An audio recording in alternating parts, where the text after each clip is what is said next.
Uy, musta? Alam mo ba, meron palang mga sideline o side hustles o racket na pwede palang pagkakitaan na 100,000 pesos a month pataas. Actually, yung iba dyan kilala nyo na. Yung iba baka ngayon nyo lang narinig. Pero ito, kwento ko sa inyo. Yung unang-una, kasi ito, I'm sure alam na alam nyo na. Ito yung vlogging or blogging. Okay, ano ba yung vlogging? O yung vlogging, ito ay not necessarily nasa video. No? Yung vlogging o with letter V, yan naman yung merong video. Actually, yung nasa gitna niyan, yung tinatawag na podcasting.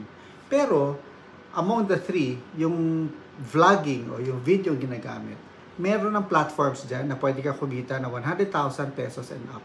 Una-una, ano dun? Yung sa Facebook Reels or Facebook videos, no? Pwede yung pagkakitaan yan doon. In fact, meron na nga sa Facebook performance bonus. Pwede ka rin kumita doon. Pero to may mga posts to apart from the reels, no? So pwedeng nandun yan sa side ng blogging or microblogging na tinatawag. Yung alam nyo, yung sa YouTube, no? Syempre kikita ka dyan kasi meron mga kumbaga kumikita ka doon sa advertising, no? May parte ka doon sa ads na kinikita talaga ng YouTube or Google. Now, apart from Facebook and YouTube, actually yung vlogging, pwede kang kumita sa sponsorships or endorsements. Sa totoo lang, sa isang endorsement lang or sponsorship, doon pala baka 100,000 a month ka na or more. Yung iba kasi, syempre, yung mga malalaki dyan, million na pinag-uusapan, no? At hindi lang yun, yung iba nag-offer rin ng partnership na pwede kang kumita parte doon sa kita ng kanilang negosyo. Di ba? Yung iba nga, binibigyan pa nga ng franchise. Yun. So, yun ang una natin na makukwento. Yung vlogging at blogging at pwede rin sa podcast. Kasi podcast, by the way, yan po ay usually pang-audio. Di ba? Sa audio ginagamit yan. Ngayon, yung ikalawa, ito yung tinatawag natin na online tutoring. Alam nyo, sa online tutoring, nangyari na dati or online teaching, no? Siguro alam nyo lang yung during the pandemic, but even before the pandemic, meron na talaga niyan. Usually, tinuturuan noon na pagkakaalam ko, yung mga Koreans, tinuturuan sila ng English. Ngayon, hindi lang. Sa totoo lang, may kilala ko na Filipino, based nga siya sa US, ang tinuturuan niya online ay ang mga Amerikano naman para makapag-Pilipino o makapag-Tagalog kasi mayroong mga pinapadala dito. Kung napansin nyo, marami po yan. Ang alam natin nung araw, yung mga pare, di ba? Na galing Italia o galing Spain, no? Na tinuturuan sila mag-Tagalog. So marami pa po. Yung mga gusto magnegosyo kasi dito ng mga banyaga, ay nagpapaturo po sila ng Tagalog or Filipino. So pwede po yan apart from English. So online tutoring po, may mga platforms po yan, may mga websites na pwede nyo applyan at yun, gagawin po kayong online tutor or online teacher. Paano abot ng 100,000 pesos a month? Sa totoo lang, yung 50,000 ay chicken na chicken. Madali lang po yun. Depende po sa dami ng tinuturuan nyo, estudyante, or depende rin sa oras at quality.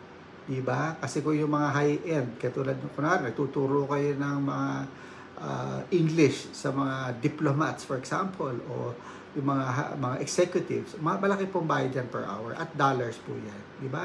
Ngayon, syempre, ang kailangan nyo dyan sa online tutoring, meron po kayong laptop, at least, or a PC, at meron, syempre, may camera yun, no? At may headset, di ba? Kailangan. At kung meron na kayong ganyan, pwede na kayong pumasok din sa tinatawag na virtual assistant. I'm sure yung iba dyan, familiar na po kayo dyan sa virtual assistant, no? Kaya po umaabot ng 100,000 and up po yan. Depende rin yan sa client, no? Depende kung anong trabaho nyo. Pero usually yan, executive assistant kayo ng isang executive. No? Or, kayo po ay may konting work in terms of coordinating for projects, pati po sa sales, no? Sa real estate. Usually, mga clients po dyan ay nasa abroad. Most likely po, nasa US, no? Yun po sila. Kasi, marami po dyan yung mga small businesses. Hindi na po sila nag-hire talaga ng mga assistants, no? Na local, kasi nga mas mura. At the same time, ang bayad po sa atin dyan ay dollars. Depende po sa contract nyo kasi depende na sa oras. Yung iba kumukuha po ng mga 2-3 kliyente. No? So, ang maganda po dyan, yan, sa 2 clients, for sure, that's like already 100,000, sure po yan. Kasi po, ang kitaan po dyan, mga $10, $20, up to $50 an hour. Depende po sa work na gagawin nyo. Yung iba, kumukuha lang ng mga copywriting, kukuha ng a bit of help sa video editing or design, no? Or graphics. So, yun po, kasama na rin, nalilinya na rin po yan doon po sa virtual assistant. But mostly, executive assistants or project management po. No? Okay, so again, dahil may equipment na kayo, naku, meron pang isang katabihan or halos katulad, which is actually game testing. Yung game testing, nangyayari na yan nung kasagsagan ng mga game apps pa lang nung nag-start sila. Pero ngayon, mas marami na. So, marami pong ang kumpanya gumagawa po ng mga game apps at bago po ilabas yan at habang tumatakbo yung app na yun, merong game testers na tinatawag. So, yung pong mga ganyan, malaki po bayad dyan. Yung iba po, either per game, per work, or per task, or pwedeng multiple games ang ginagawa nyo. Depende sa oras, pero napakalaki po ng kitaan dyan. No?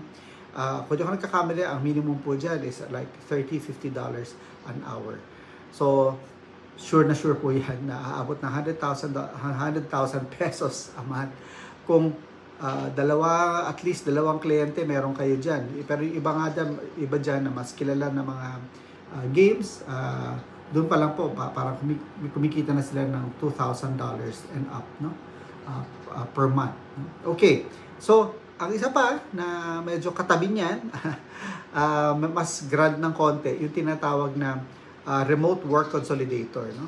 Ano po yung remote work consolidator?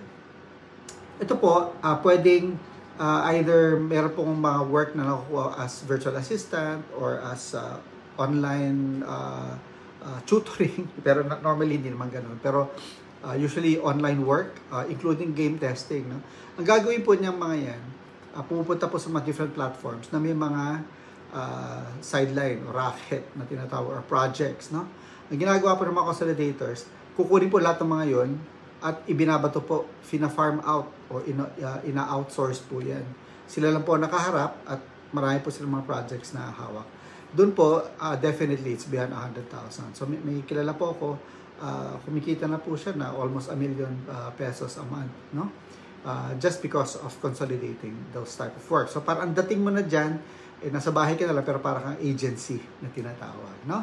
Okay. Then of course, lastly, alam na po natin itong negosyong to, itong sideline na to, which is online selling.